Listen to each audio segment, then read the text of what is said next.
Welcome to our comparison of two popular AMD B550 motherboards, the MSI B550M PRO-VDH Wi-Fi and the Asus ROG Strix B550F Gaming Wi-Fi 2. In this video, we'll dive into their specifications, pros and cons, and user reviews to help you make an informed decision.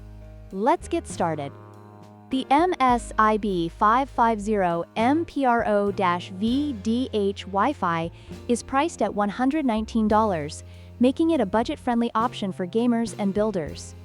In contrast, the Asus ROG Strix B550F Gaming Wi-Fi 2 comes in at $189, reflecting its premium features and build quality. While the MSI offers great value, the Asus provides enhanced performance and connectivity options.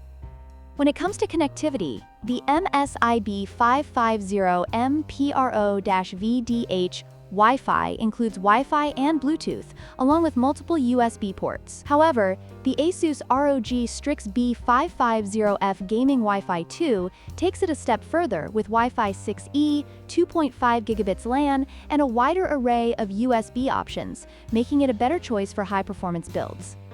The MSI B550M PRO-VDH Wi-Fi is well built for its price, but the Asus ROG Strix B550F Gaming Wi-Fi 2 offers superior build quality with robust power delivery and stylish design featuring Aura Sync RGB lighting. This makes the Asus not only a functional choice, but also an aesthetically pleasing one for gaming setups. In conclusion, both motherboards have their strengths. The MSI B550M PRO-VDH Wi-Fi is an excellent budget option, while the Asus ROG Strix B550F Gaming Wi-Fi 2 provides a premium experience with enhanced features. Make sure to like, share, and subscribe for more comparisons.